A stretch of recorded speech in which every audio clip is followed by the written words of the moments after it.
आप सिर्फ हिंदुओं की बात करते हैं, मुसलमानों की बात नहीं करते हैं। तो आरोप मुझसे तब भी लग रहे हैं। जिस प्रकार का प्रदर्शन रहा बीजेपी का, आप उत्तर प्रदेश के मुखिया हैं, आपने वैसा प्रदर्शन नहीं किया। आपके कुर्सी पर सवाल उठ सकता है। आपको ऐसा लगता है कि आपको अपने भाषणों पर थोड़ा सा और ज्यादा फिल्टर करने की जरूरत है? आप जो कह रहे हैं, भाषण फिल्टर नहीं किए जाते।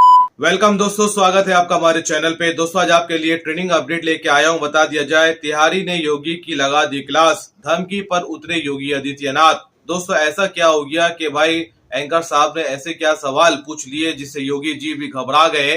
क्योंकि जब सवाल पूछे जाते हैं तो उसके जवाब जब नहीं मिलते तो कांग्रेस के ऊपर भी निशाना साधा जाता है और अपनी कहीं ना कहीं गलतियों को छुपाया जाता है। क्योंकि आज की डेट में आप देख लीजिए, 2014 के बाद से ही हिंदू मुसलमान मंदिर मस्जिद बहुत हुआ है और इसको लेकर के पूरे देश में चर्चा भी है। सोशल मीडिया पे इसके रिलेटेड काफी वीडियोस आप देख सकते हैं, आपको मालूम है। क्योंकि जो है हर थोड़े दिन में हिंदू मुसलमान होता है, थोड़े दिन में जो है वो मंदिर मस्जिद की बात उठाई जाती है, जिसको लेकर के माहौल को खराब करने की कोशिश की जाती है।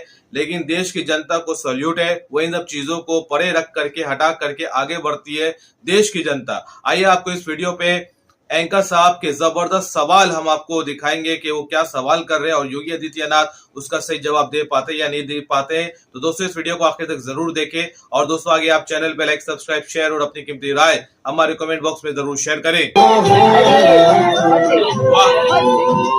आप सिर्फ हिंदुओं की बात करते हैं, मुसलमानों की बात नहीं करते हैं। तो आरोप मुझसे तब भी लग रहे हैं। जिस प्रकार का प्रदर्शन रहा बीजेपी का, आप उत्तर प्रदेश के मुखिया हैं, आपने वैसा प्रदर्शन नहीं किया। आपके कुर्सी पर सवाल उठ सकता है। आपको ऐसा लगता है कि आपको अपने भाषणों पर थोड़ा सा और ज्यादा फिल्टर करने की जरूरत है? आप जो कह रहे हैं, भाषण फिल्टर नहीं किए जाते। योगी जी, आपका अपना आकलन अखिल भारतीय स्तर पर बीजेपी के लिए क्या है?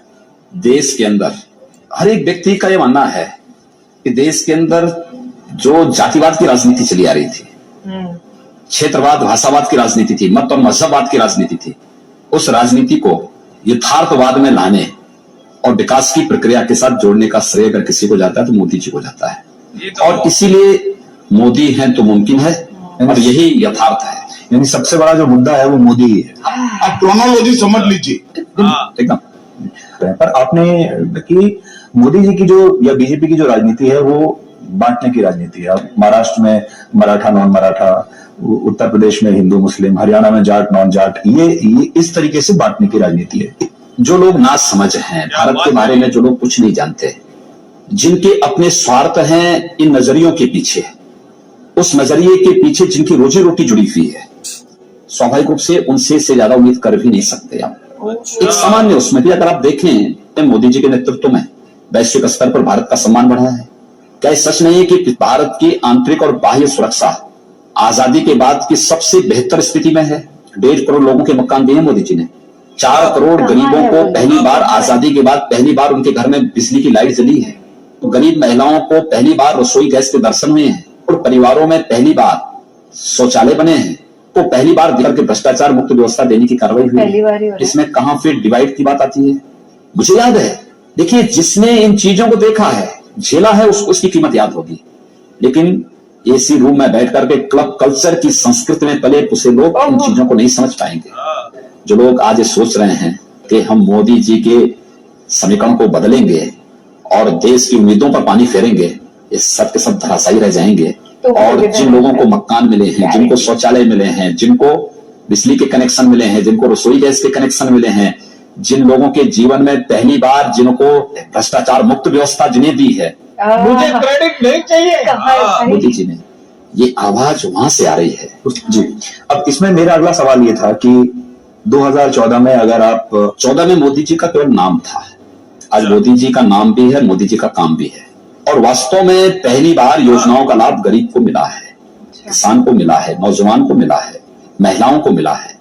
लोगों के मन में आप देखते होंगे, गांव में जाइए, आम जनता इस बात को बोल रही, मुखर होकर के बोल रही है। यद्यपि हमने चुनाव के लाभ के लिए ये सब काम नहीं किए, ये हमारे विकास के और सरकार के एजेंडे के हिस्से हैं, जिससे एक आम जन के जीवन में खुशहाली आ सके।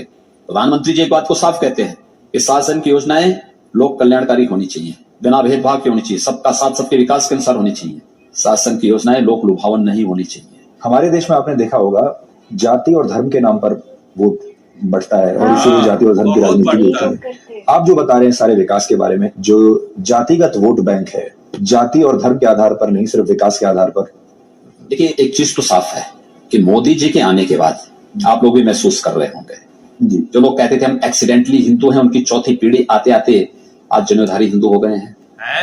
हो रहा है ना? जो लोग मंदिर जाना अपना अपमान समझते थे, आज कोई हनुमान मंदिर जा रहा है, कोई भगवान बुद्ध के मंदिर जा रहा है, कोई भगवान कृष्ण की बड़ी प्रतिमा लगाने की बात कर रहा है। ये सब बोल रहे हैं ना, एक व्यापक चेंज है, हमारी विचारधारा की एक व्यापक विजय है। हम जो चाहते थे अधूरे मन से ही सही, लेकिन कुछ लोगों ने अब ये खुल के विरोध करना बंद कर दिया। जो लोग कहते थे राम और कृष्ण तो हुए ही नहीं, झूठ बोलो, बार बार झूठ बोलो, जो भी बोल सकते हैं सब झूठ बोलो। आज उनकी नई पीढ़ी राम और कृष्ण की शरण में जाकर के वहां दंडवत कर रही है। आपका इशारा गांधी परिवार की तरफ कोई से भी हो, एक चेंज हुआ है। दूसरा, वास्तव में लोग इस बात को महसूस करते हैं कि मोदी जी के आने के बाद सुरक्षा भी है, और मुझे लगता है देश की राजनीति में व्यापक परिवर्तन हुआ है, हो रहा है।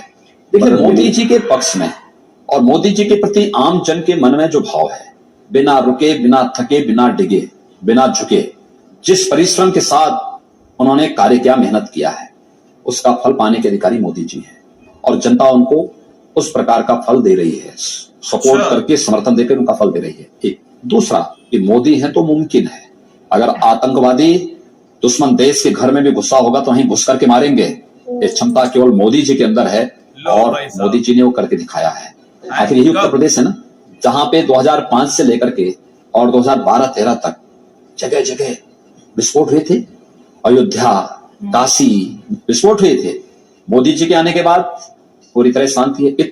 आज आप देख रहे हैं ना, उसका प्रभाव क्या है। और एक नई एंट्री हुई है इसमें, और वो है प्रियंका गांधी वाड्रा की। तो प्रियंका की एंट्री को आप कितना गंभीर मानते हैं? आपकी कांग्रेस की अब क्या अहमियत रह गई है? कोई वजूद नहीं है।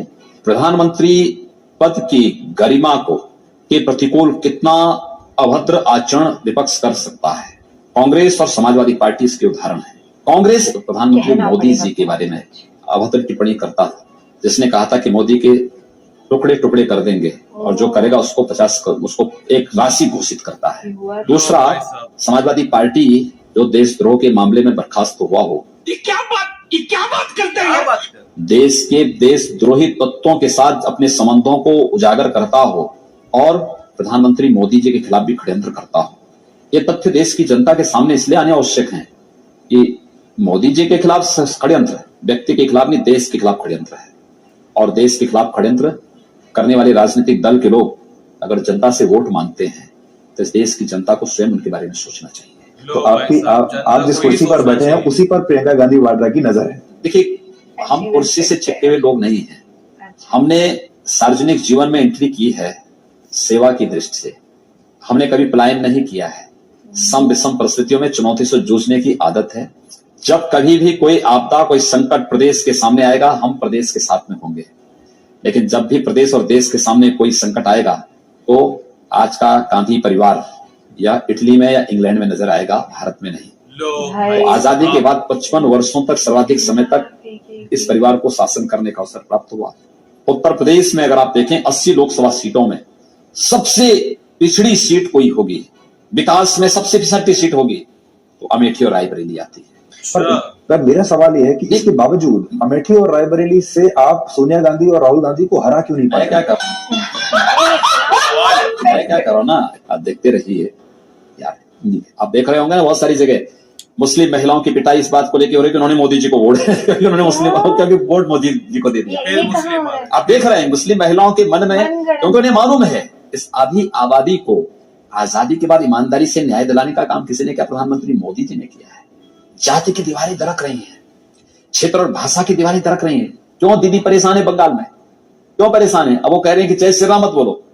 आप सिर्फ हिंदुओं की बात करते हैं, मुसलमानों की बात नहीं करते हैं, जबकि देखिए, मेरी पूरे प्रदेश में सभी से बहुत अच्छी बनती है। मेरा किसी से विरोध नहीं है। मुझे एक बात बताइए, मुझे उत्तर प्रदेश, आप तो साल से उत्तर प्रदेश के बारे में देख रहे हैं, जान रहे हैं। उत्तर प्रदेश में साल में कोई दंगा हुआ क्या? लो भाई, उत्तर प्रदेश में किसी पर्व और त्योहार में कोई व्यवधान डाला गया क्या?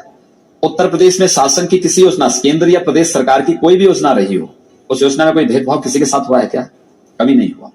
हाँ, भेदभाव होता था पहले, हमने उस भेदभाव को समाप्त किया। पर ऐसा हो सकता है कि योजनाओं में भेदभाव ना होता हो लेकिन बयानों में हो जाता हो। नहीं, मैंने क्या कहा ना, देखिए जो सच होता है वो बोलते हैं, और सार्वजनिक जीवन में आए हैं तो समझ के आए हैं कि सच बोलने की हिम्मत होनी चाहिए। नहीं, जब मीडिया आपके बयानों को पकड़ता है ऐसे करके, मैं उसमें भी आ रहा हूं जी, सच बोलने की हिम्मत भी होनी चाहिए। तो आरोप मुझ पे तब भी लग रहे हैं। उत्तर प्रदेश के अंदर कौन सा सच? हाँ, पहले भेदभाव होता था, ईद पे आप बिजली देते थे, होली और दीपावली पे नहीं देते थे। इस प्रकार की बचकाना बातें किसी के गले नहीं उतरती, लोग मजाक उड़ाते हैं। अजीब सी बात है। मैंने कहा नहीं भाई, ईद में भी मिलेगी, क्रिसमस में भी मिलेगी, गुरु पर्व में भी मिलेगी और होली दीपावली में मिलेगी, और हमने सबको समान बिजली दे दी प्रदेश में। तब में जिस प्रकार का प्रदर्शन रहा बीजेपी का कि क्योंकि अब आप उत्तर प्रदेश के मुखिया हैं, उसका बोझ भी बहुत ज्यादा है कि आप इस जिम्मेदारी से अपने आप को कितना दबा हुआ महसूस करते हैं या तनाव महसूस करते हैं। आपने वैसा प्रदर्शन नहीं किया, आपके नेतृत्व पर भी सवाल उठ सकता है, आपके कुर्सी पर सवाल उठ सकता देखिए, है। हमने हर चुनौती को अवसर माना है, इसके दबाव में नहीं आते हैं। आप चिंता मत करिए। जैसे मैं सेवा के एक मिशन के साथ जुड़ा हूं, मुझे पार्टी ने उत्तर प्रदेश में अवसर दिया है, मैं उत्तर प्रदेश में ही सेवा का कार्य कर रहा हूं। वास्तविक जीवन में एक सन्यासी हूं। ये झूठ है, झूठ है, झूठ है। और विकास और कला का एक अद्भुत संगम हम प्रस्तुत करेंगे। आपको ऐसा लगता है कि आपको अपने भाषणों पर थोड़ा सा और ज्यादा फिल्टर करने की जरूरत है आपको, या आप जो कह रहे हैं? भाषण फिल्टर नहीं किए जाते हैं, जरूरत के हिसाब से अपनी बातों को, कहीं क्रिया होगी तो उसकी प्रतिक्रिया के रूप में देने पड़ेंगे। ये जरूरत के हिसाब से दिए जाते हैं। अगर कहीं कोई वायरस फैला है तो उसका एंटीडोज भी उसी प्रकार से देना पड़ेगा। मेरे भाषण यूपी के वातावरण को खराब करने वाले लोगों को, जिस वातावरण को वर्षों में हमने सुधारा, जो लोग वातावरण को दूषित करना चाहते थे, उनके लिए एंटीडोज देना ही आवश्यक था। वो एंटीडोज अपने भाषण से मैंने दिया है। बंगाल में हर हिंसा हुई है, यूपी देश का सबसे बड़ा राज्य है, कहीं कोई हिंसा का एक समाचार भी नहीं आया है। ये एंटीडोज समय समय पे देने की आवश्यकता पड़ती है, इसको फिल्टर करने की आवश्यकता नहीं है। आप देते रहेंगे ये एंटीडोज? मैंने कहा ना, समाज की जो आवश्यकता होगी, राष्ट्र की जो आवश्यकता होगी, एंटीडोज देने में कहीं पीछे नहीं हटेंगे। स्वामी विवेकानंद ने कहा था कि गर्व से कहो हम हिंदू हैं। बिल्कुल। और मुझे लगता है एक हिंदू होने पे मुझे भी गौरव की अनुभूति होती है। तो मेरे दोस्तों, ये था वीडियो। जिस तरीके से योगी आदित्यनाथ से सवाल किए गए, बहुत ही इंपॉर्टेंट सवाल थे। अब उसके वो जवाब नहीं दे पा रहे थे कुछ सवालों के, तो वो सीधा सीधी कांग्रेस पे निशाना डाल रहे थे। यहाँ तक कि आप सभी जानते हैं यूपी के हालात क्या है और कैसे है, किस तरीके से वहाँ सिस्टम चल रहा है, सभी को पता है। बाकी दोस्तों, इनके इन सवाल के और जवाब से आप कितने सहमत है, अपनी कीमती राय और जो है यूपी के हालात से आप कितने आगाह है, आपको क्या मालूमात है, अपनी कीमती राय हमारे कमेंट बॉक्स में जरूर शेयर करें। मिलते हैं आपसे अगली वीडियो पे, तब तक आप अपना ध्यान रखें।